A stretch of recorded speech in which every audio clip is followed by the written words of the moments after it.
A Rádio Murié apresenta Psicologia do Dia a Dia. Gente, agora são 15h31. Nós estamos chegando mais uma vez com a nossa psicologia do dia a dia. Goza, boa tarde. Mais uma vez é um prazer a gente aqui para poder fazer esse bate-papo tão bacana. Boa tarde, Marcelo. Boa tarde, ouvintes. Ô Goza, hoje o tema é um tema muito interessante, né? Lógico, né, gente? A Goza sugeriu um tema assim muito legal, pesquisas que ela fez e mandou para mim sobre o nosso dia a dia, né? A gente sabe que nós vivemos uma vida muito acelerada e, inclusive, essa vida tem sido mais acelerada ainda por conta de bater metas. Hoje a gente tem, eu vejo muito, Goza, pessoas trabalhando e a pessoa, quando vai para o horário do almoço dela, ela senta almoçando e com o celular trabalhando. Às vezes, quando não é celular, é um tablet do lado. A pessoa está ali comendo, conversando com o garçom, eu quero isso, não sei o quê. Aí vem aqui e está respondendo. Ou seja, uma vida muito corrida, uma vida muito pesada, né? E com aquele intuito de bater metas, sonhos, né? Eu quero atingir esse objetivo, eu quero chegar a tanto isso, a tanto aquilo. E, Goza, a pergunta hoje seria o seguinte: qual que é a meta das pessoas? A meta das pessoas hoje está muito pesada. O que está acontecendo com as pessoas? Será que elas estão conseguindo dar conta disso? E a vida? Está sentindo prazer? Está conseguindo viver sem essa pressão? Então, Marcelo, o que me fez escolher esse tema foram duas pessoas diferentes, né? Que eu, ao pensar, eu reuni essas duas pessoas. Um foi o publicitário Marcelo Serpa, que foi premiado, tinha uma agência de sucesso e falou que quando ele estava no auge, ele resolveu desacelerar e não se arrepende. E a outra pessoa é a doutora Ana Paula Quintana Arantes, que é uma médica paliativista, que ela fala muito sobre o sentido da vida e o lugar da morte na vida. Sem dúvida, eu sei que eu escolhi esse tema, porque essa semana eu perdi uma tia de quase 98 anos, e quer você queira, quer não, isso faz você se questionar. Questionar o que é, para que é essa vida, como se vive essa vida, onde que a gente está indo. Tem uma pesquisa, eu já falei nessa pesquisa aqui, uma pesquisa feita em Harvard durante 70 anos. A pesquisa chegou à conclusão de que a coisa mais importante para o nosso bem-estar, para a nossa felicidade, são relacionamentos. Então, como nós estamos vivendo essa pressão de bater metas, de alcançar propósitos, de estar onde estão as pessoas que a gente vê no Instagram, no sei lá mais aonde, né, nas redes sociais, a gente está vivendo em função disso, em ser aquilo que essas pessoas apresentam para a gente, em ter aquilo que essas pessoas vendem, usam e dizem que é o que lhes dá felicidade. E a gente está perdendo, está deixando de cultivar aquilo que de fato nos dá felicidade, que são os relacionamentos. Então, ao assistir o vídeo, né, do Marcelo Serpa, ele fala num conto do Tolstói, que é um autor russo, né? E ele fala que tinha um homem que ele vivia bem. Ele tinha terras, ele era um fazendeiro, ele vivia bem, ele tinha terras, mas ele tinha a ambição de ter mais, de ter mais, de ter mais. E ele soube que uma comunidade lá na Sibéria, num lugar bem distante, bem gelado, estava distribuindo terras. Você só tinha que ir lá para marcar as terras. As terras que você conseguisse marcar seriam suas. Então ele foi. Só que essa era uma armadilha do diabo. Então o diabo estava lá para recebê-lo e falou com ele: olha, você pode ir em qualquer direção que você quiser, as terras que você marcar serão suas, desde que você esteja de volta aqui, neste lugar, nesse monte onde nós estamos, até o pôr do sol. E ele, então, entendeu que ele poderia marcar as terras até o meio-dia. Meio-dia ele tinha que começar a voltar, para dar tempo de chegar ao monte. E aí, deu meio-dia, ele falou: mas eu ainda posso marcar mais um pouquinho? E eu vou marcar mais um pouquinho, depois eu volto. E aí, para voltar, ele correu. Chegou no monte. Quando ele chegou, ele teve um infarto e morreu. E aí, o diabo fala: ele queria tanta terra e agora ele só precisa de 2 por 1. E o Marcelo Serpa, então, fala que ele começou a se nortear por essa reflexão. E quando a agência dele estava no auge, ele falou: é meio-dia para mim e eu vou começar a voltar. Eu vou desacelerar. Não é eu vou parar. Eu vou parar de crescer e eu vou começar a cuidar disso que eu tenho, mas a desfrutar do resultado disso que eu tenho. Ele falou: olha, eu tinha 2 filhos e eu tinha condições de manter, né, uma vida, de oferecer, né, as coisas importantes para os meus filhos. E eu comecei a desacelerar. E a doutora Ana Cláudia, ela fala, né, que é o paralelo que eu fiz, ela fala assim: um grupo de pessoas se reuniu, jovens, e combinaram que eles se reencontrariam daqui a 40 anos para fazerem uma viagem pelo deserto. E se espalharam. Cada um foi viver a sua vida. 40 anos depois, eles se encontraram para começar a viagem pelo deserto. E aí, muitas pessoas estavam completamente despreparadas para a viagem. Muitas pessoas falavam: eu não sabia que era tão quente, eu não sabia que eu precisava trazer água, eu não sabia que a noite era tão frio, eu não sabia que eu precisava trazer agasalho, eu não sabia que eu tinha que trazer comida, eu não sabia. E aí ela pergunta: como é que você se prepara para a sua viagem pelo deserto? E é uma pergunta que eu entendo que ela é complementar à pergunta: quando é o seu meio-dia? Né? Quando você vai começar a viajar pelo deserto? E como você se prepara? O que todo o dinheiro que você ganha, toda a fama, todo o sucesso, toda a projeção te dão para atravessar o deserto? Isso é muito importante, essa reflexão, porque inclusive isso implica em muitas coisas. Por exemplo, eu estou assim te ouvindo e estou imaginando, por exemplo, um pai e uma mãe que está sempre trabalhando exageradamente com aquela intenção de bater metas, corre o risco de ficarem ausentes sem perceber, né?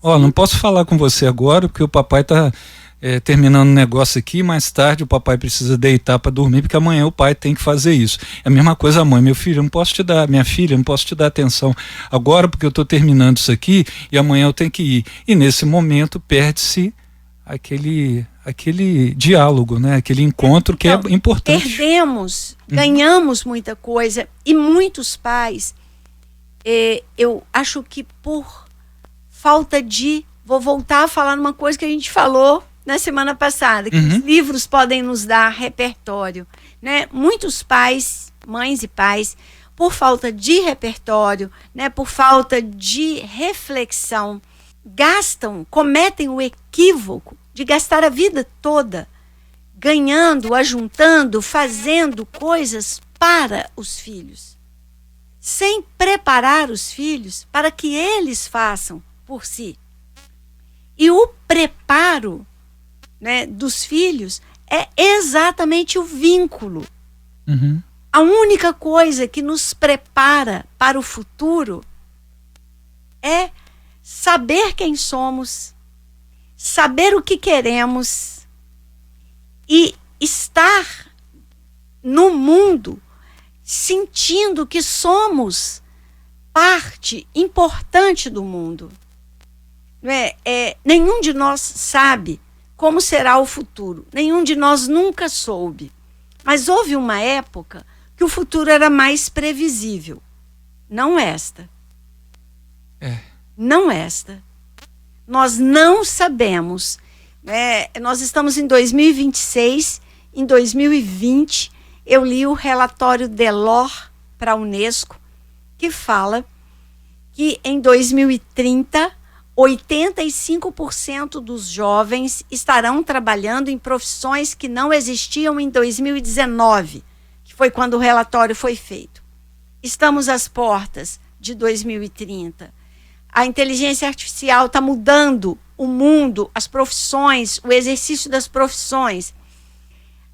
O que vai adiantar as coisas que a gente aprendeu se elas não tiverem vínculo com quem a gente é? Sim. O que é que vai adiantar você saber mexer numa máquina que há 5 anos atrás era incrível, maravilhosa, e que agora já foi superada por uma outra máquina, que será superada no ano que vem, que será superada no outro ano? Eu vejo até um perigo nisso, porque o tanto de coisa que vai surgindo e vai facilitando a vida do ser humano vai tornando ele mais preguiçoso. E, não é? Marcelo, facilita por um lado, mas dificulta por outro. Então, porque nós não paramos mais de trabalhar. Porque você leva o trabalho para casa no seu celular. Sim, e também atrapalha a cognição. A cognição futura, né, de outras pessoas que vão chegar numa geração em que tem tanta tecnologia que aí, igual, por exemplo, eu tô só, vamos dizer assim, tô imaginando, daqui uns tempos não vai existir mais, igual, por exemplo, quando eu era novo, meu pai me ensinou a fazer dobradura. Ele sabia fazer, ele aprendeu na escola, quando ele estudou no Colégio São Paulo, né? Década de 60, alguma coisa assim e tal. Meu pai estudou lá, ele aprendeu a fazer dobradura. O que ele aprendeu, ele me ensinou, entendeu? E aí o que vai acontecer? As gerações que virão depois não vão saber fazer essas coisas. Por quê? Porque já está tudo muito mastigado, vão perder uma oportunidade incrível de brincar. De brincar. Hoje eu fiz, na minha primeira sessão do dia, foi uma criança de 8 anos e nós fizemos 2 cachorrinhos de origami que ficaram uma gracinha. Aí, tá vendo? Um de papel rosa, um de papel azul. E depois fizemos um negócio que abre e fecha, que aparecem uns números. Fizemos juntas. Né? É exatamente isso. No relatório de Delors, fala que a gente precisa aprender 3 coisas para estar preparado para o futuro. Aprender a ser, aprender a fazer, aprender a viver juntos e aprender a aprender. Então, o que o Marcelo Serpa fala, né, é de você pensar no sentido que faz toda essa correria que você está fazendo para ganhar o quê? E que você pense também para perder o quê? E se o que você está perdendo vale mais do que o que você está ganhando ou vice-versa, né? A doutora Ana Cláudia fala, você está preparado para entrar no deserto? E ela chama de deserto o envelhecimento, a fase final da vida, né? O adoecimento, que talvez venha antes da fase, né, do envelhecimento. Mas você sabe o que você tem que levar? Uhum. Né? E o que é que a gente leva? A pesquisa de Harvard, no meu entendimento, responde as 2 perguntas. O que é que eu levo para a minha travessia do deserto? Relações. O que é que dá sentido a tudo que eu conquistei? Relações. Relações. E a pergunta, então, é essa. O que é que nós estamos fazendo quando a gente não tem mais tempo de fazer dobradura com uma criança? O que é? E como é que a gente fez os cachorrinhos? Olhando no celular, olhando na internet. A internet não é o vilão. Não. Não é? Ela... vilão somos nós. Ela nos deu hoje aquela oportunidade. E aí, eu me lembrei, quando eu fiquei entre esses dois temas, só para a gente terminar, eu lembrei do Ariano Suassuna, né, de uma entrevista dele que eu já vi N vezes, que ele é interrogado por uma mulher, né, e a mulher fala, o senhor certamente já foi à Disney, né? E ele fala, fui aonde? Aquele maravilhoso sotaque nordestino dele. E ela fala, a Disney. Aí ele fala, não. Ele fala, aí eu entendi que era Disneylândia, mas como ela é íntima, ela fala Disney. E aí eu falei, não, eu não fui. E ela falou, o senhor foi aos Estados Unidos e não foi à Disney? Ele falou, não, eu não fui aos Estados Unidos. Eu nunca saí do Brasil. E ele fala, e eu vi a decepção na cara dela. Porque ela divide a humanidade em duas categorias. As pessoas que já foram à Disney e as pessoas que não foram à Disney. E aí eu fiquei... Qual que é o link que eu faço disso com o Marcelo Serpa e a doutora Ana Cláudia? É isso. Nós estamos nos dividindo em duas categorias. A categoria das pessoas que vão à Disney, que vão à Europa, que vão a Dubai, que vão ao Egito, e a categoria das pessoas que não vão. São felizes as pessoas que vão, que andam de balão na Turquia, que visitam o Museu do Holocausto na Alemanha, que se você me pagar eu não quero... Em Auschwitz. É isso? É assim que nós estamos vivendo? Mas que sentido isso faz? Que instrumentos isso te dá quando começar a sua travessia do deserto? A gente vai continuar esse assunto. Quando chegar meio-dia. Hein, Goza? Nós vamos continuar, tá? Podemos. Não, a gente vai continuar porque tem muita coisa pra gente falar sobre isso. É muito importante, as pessoas precisam ouvir isso. As metas, a felicidade. Onde que você está encontrando sua felicidade? Aliás, só para corrigir uma fala minha, pra gente terminar, que a gente já está terminando.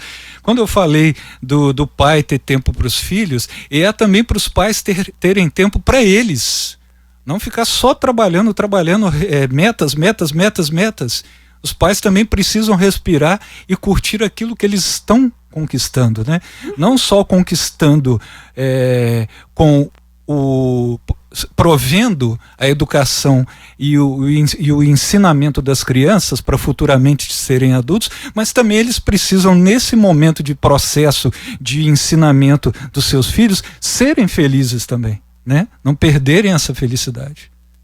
Eu espero me lembrar, me cobre, um poema maravilhoso sobre a felicidade, que várias vezes que eu já fui no sarau, eu já falei esse poema, que é maravilhoso. Você trouxe alguma coisa aí para finalizar, não trouxe? Não, é isso. É o texto do Tolstói. Ele pergunta, ele deixa essa pergunta: quando é o meu meio-dia? Quando é a hora que eu preciso começar a desacelerar? E a doutora Ana Cláudia o que você está juntando que vai ser útil para a sua travessia do deserto? É isso aí, nós vamos terminar com essa frase. Gente, chegando mais o final da nossa psicologia do dia a dia.